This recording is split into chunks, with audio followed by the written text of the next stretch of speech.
Hello and welcome back to Mad Mouse Games. Happy Halloween!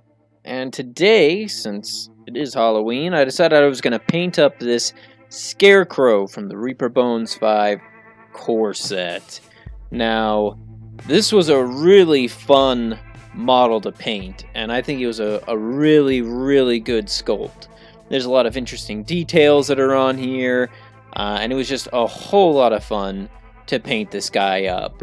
So there's a couple of things that I'm going to talk about in this video specifically. One is going to be how I did the face here. As you can see, basically I just layered it. I started from the really dark brownish color and I work my way up to a real nice bright orange color. The other thing I'm going to talk about is the Scythe. So I actually tried something new on this model, which I tried doing a non-metallic metal look for the Scythe itself, which was an interesting thing to try for the first time, and it didn't really come out looking quite metallic-y, but maybe it's something that you'll be able to watch and see, well, maybe that's something I don't want to do, at least in the way that I did it. So let's talk a little bit about the face here. So as you can see, I'm already putting on, I think, my third layer of paint. I just slowly worked my way up from a brown, adding a little bit of orange each time until eventually I stopped using brown, and I just mixed it right up. So while I was waiting for the face to dry, I went ahead and did the straw parts that are poking out all over the Scarecrow, which I think is an excellent touch to the sculpt. It really brings a lot of character and depth to it, and was something that really makes the piece stand out. So here I am adding another layer to the face, making it lighter and lighter, covering probably at this point about 75% of each of the individual sections of the face, and covering it with that orange, which is slowly going to start becoming less and less surface area till I'm probably only covering about 10% with the brightest color of paints. Now, one thing that you can notice is it doesn't look like the color is changing that much until I apply paint. One thing about layering that you always have to remember, especially if your paints are a little bit thinner, is that as soon as you put the paint on there, it will always look brighter than how it turns out. So again, this was a really fun model to paint up, and in the description of the video, I'm going to go ahead and leave a stat block for this, because I went ahead and made my own little stack block for it, because I think it's a really cool monster, and just the normal Scarecrow stats, I think, could be improved upon for this guy, because he's a large base, really cool looking, and so I'll leave a little link to that in my description. So as you can see, just keep on working that face up, covering less and less.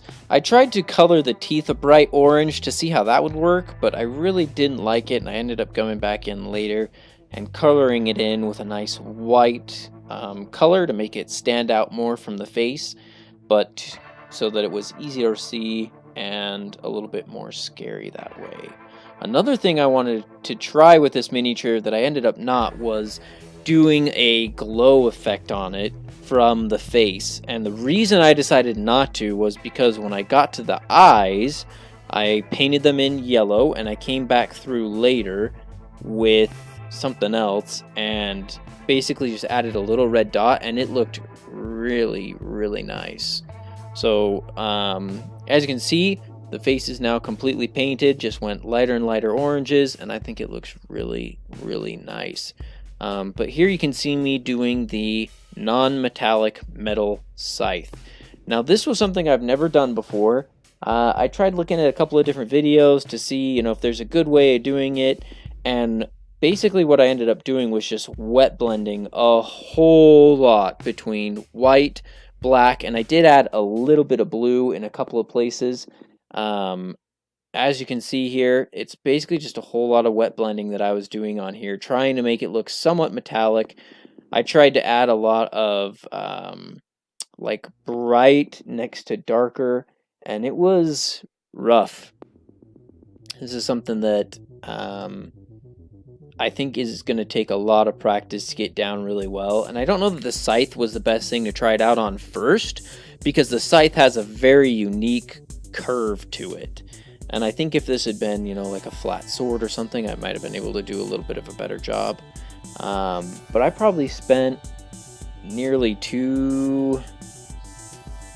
well, it probably wasn't 2 hours, but at least an hour and a half on just the Scythe itself, trying to make it turn out looking nice. But it was really nice because I got a lot of practice in with wet blending, just trying to make it work.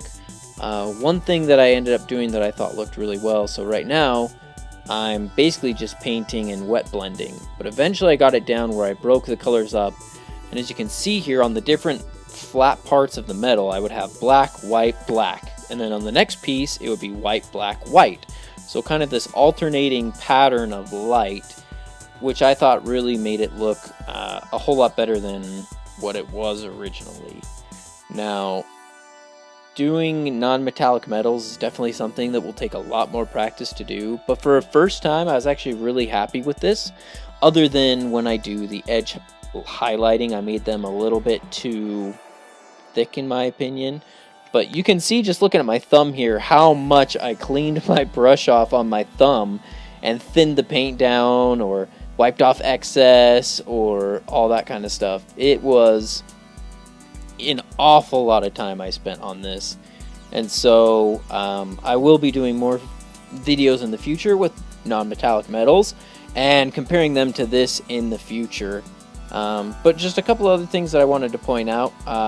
One thing I did with the straw here, you can see that it's kind of got an orange tint. So I painted that all yellow, and then I came back through with an orange because I really wanted it to kind of blend with the rest of the model. So I didn't really want to do a black wash because I think it would have made it stand out too much. So I chose to do an orange because it really matches with the color of the face. I think it brings a lot of, what would you call that? It really brings the piece together and makes it look like one whole piece. Because I wanted the attention to really be brought to the face of the model as well as to the Scythe. And I think I really accomplished that because the Scythe really doesn't look super metallic, and so it brings a lot of attention to that Scythe itself.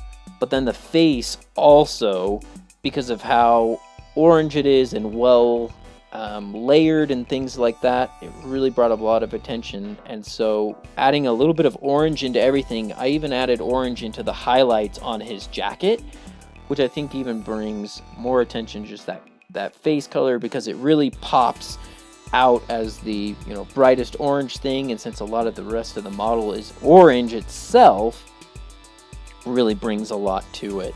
So that was something that I really wanted to do with the straw, and I think it really ends up adding a really great effect. So just I did yellow there with a wash of orange. The jacket, I just painted it all red, came back through and did some highlighting with a little bit of an orange red. I just added orange to it. And then the pants were just blue. I did a little bit of a highlight there. The boots were brown. I added a little bit of kind of an orange-y brown as a highlight, or there were a couple of spots where I just kind of marked it up with like a little X or something to make it look like it had been damaged leather. Other than this, I mean, something that was really fun about this model is there's a couple of spots on its back where the jacket's kind of ripped up and the straw's poking through, and so just adding some nice orange wash there to really make that stand out was a lot of fun. So as you can see here, I'm finishing up painting the non-metallic metal, and I made the edge highlights really thick, which I really regret doing, and it's the one thing that I would change definitely about this model.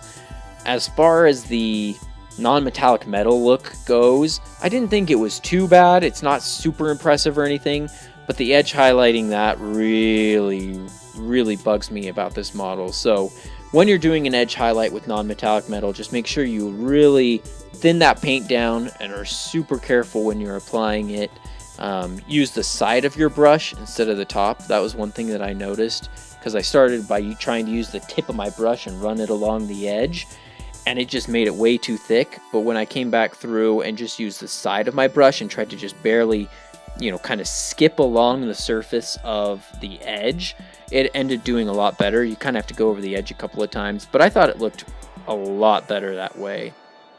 So, I mean, you can see here kind of my process with wet blending along here, and that was one thing that really again was nice about this model, is I got to practice my wet blending a whole lot while trying to do this.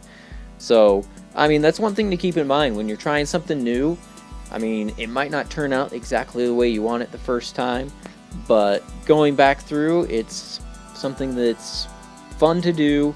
You get little tips and tricks that you learn from it that you can apply next time.